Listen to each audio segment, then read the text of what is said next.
आप लोग अक्सर देखते होंगे कि समाज में एक अजब टाइप का आदमी पाया जाता है, एकदम सीधा साधा, सबके सुख दुख में खड़ा रहने वाला।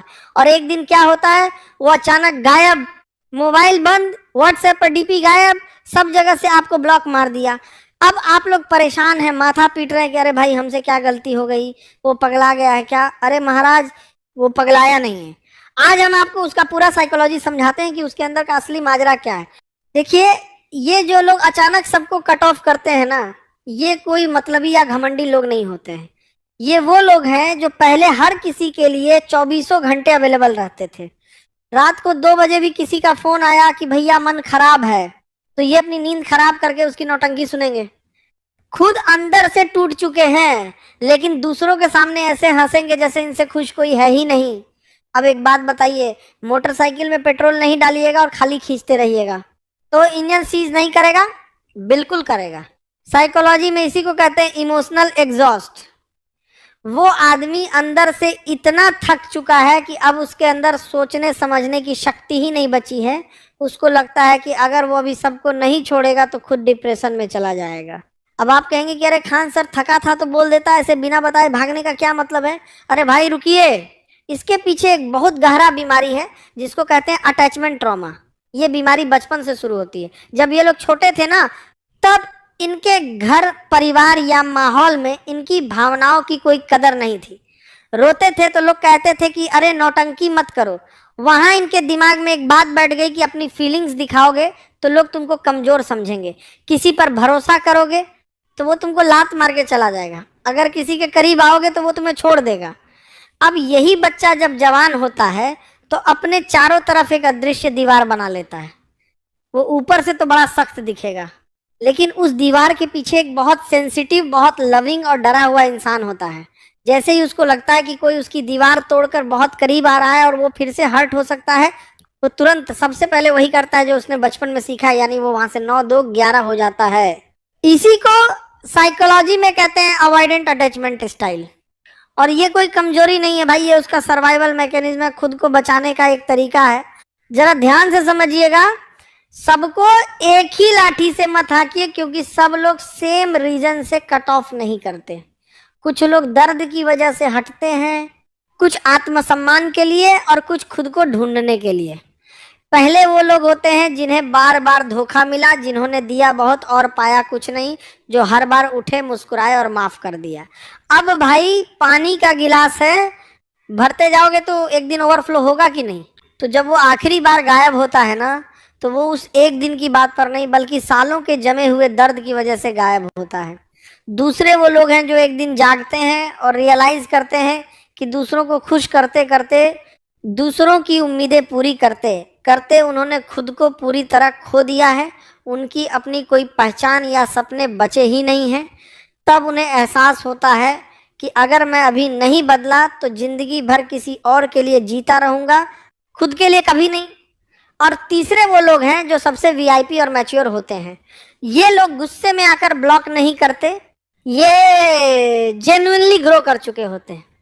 ये एकदम ठंडे दिमाग से क्लैरिटी के साथ फैसला लेते हैं कि ये जो कुछ लोग हमारी एनर्जी चूस रहे हैं, ये कनेक्शन हमें लाइफ में आगे नहीं बढ़ने दे रहे हैं। ये समझ जाते हैं कि हर रिश्ते को बचाना जरूरी नहीं है, इसीलिए बिना किसी तामझाम के, बिना लड़ाई झगड़ा किए शांति से पतली गली से निकल लेते हैं।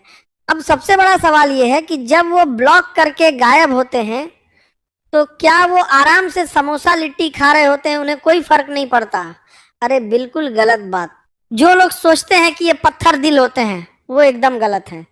ये लोग अक्सर रात को अकेले में बैठकर रोते हैं, पुरानी बातें और पुरानी बातचीत को याद करते हैं, उन लोगों को मिस करते हैं। लेकिन उनका जो आत्मसम्मान और दर्द है ना, वो उनकी यादों से बड़ा हो जाता है। साइकोलॉजी में इसको कहते हैं अप्रोच अवॉइडेंस कॉन्फ्लिक्ट। यानी एक तरफ दिल कहता है कि सब ठीक कर ले, कनेक्शन बना ले, लेकिन दूसरी तरफ दिमाग कहता है कि मत जाना, फिर से धोखा खाओगे। ये जंग उनको अंदर ही अंदर खाए जाती है।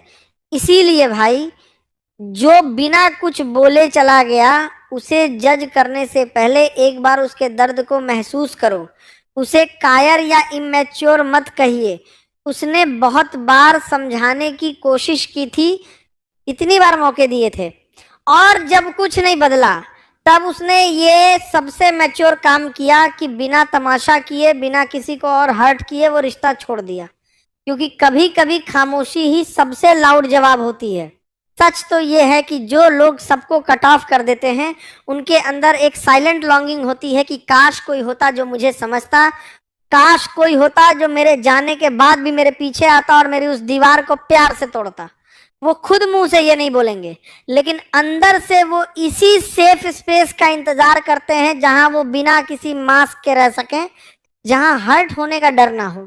तो भैया अब सवाल ये है कि क्या ये लोग कभी ठीक हो सकते हैं? क्या गाड़ी दोबारा ट्रैक पर आएगी? हाँ, बिल्कुल आएगी। लेकिन हीलिंग का रास्ता आसान नहीं है। इसकी शुरुआत होती है एक सिंपल रियलाइजेशन से कि मेरा पास्ट मेरी आइडेंटिटी नहीं है, जो मुझे सिखाया गया वो परमानेंट नहीं है, मैं नए पैटर्न सीख सकता हूँ। फिर आता है सेल्फ अवेयरनेस। जब भी मन करे कि सब कुछ बंद करके भाग जाएं, तो रुकिए, 1 सेकंड रुकिए और खुद से पूछिए कि मैं अभी क्या फील कर रहा हूँ। क्या मैं सच में दुखी हूँ या सिर्फ डर के मारे भाग रहा हूँ? ये फर्क समझना बहुत जरूरी है। फिर आती है वनरेबिलिटी, जो सबसे मुश्किल स्टेप है। यानी किसी एक सही इंसान पर धीरे धीरे एक एक कदम करके भरोसा करना। और अगर वो तुम्हें हर्ट करे तो ये मत सोचो कि पूरी दुनिया ही ऐसी है। हर इंसान सेम नहीं होता। और अगर ज्यादा दिक्कत हो तो किसी प्रोफेशनल थेरेपिस्ट से बात करो। ये कोई कमजोरी नहीं बल्कि सबसे बहादुर फैसला है। अगर तुम खुद वो इंसान हो जिसने सबको कट ऑफ किया है, तो मैं तुमसे कहना चाहता हूं कि तुम्हारा दर्द रियल है, तुम्हारी थकान रियल है और तुम्हारी बाउंड्रीज बिल्कुल वैलिड है। लेकिन तुम जो सच्चा कनेक्शन चाहते हो वो भी रियल है और तुम उसके पूरे हकदार हो। तुम्हें हर किसी को अपनी जिंदगी में ढोने की जरूरत नहीं है, लेकिन तुम्हें पूरी तरह अकेले जेल में रहने की जरूरत भी नहीं है। एक बैलेंस्ड लाइफ बनाओ जहां तुम्हारी बाउंड्रीज भी हो और तुम्हारे अच्छे कनेक्शंस भी हो। क्योंकि सबसे बड़ी ताकत इसमें नहीं है कि आप सबको लात मारकर दूर रखिए, बल्कि असली ताकत इसमें है कि आप सही लोगों को पहचान कर उन्हें अपने करीब रहने दीजिए। तो इसे उन लोगों के साथ शेयर कीजिए जिन्हें शायद इसकी सच में ज़रूरत है, और नीचे कमेंट बॉक्स में लिखकर बताइए अपने दिल की बात। धन्यवाद और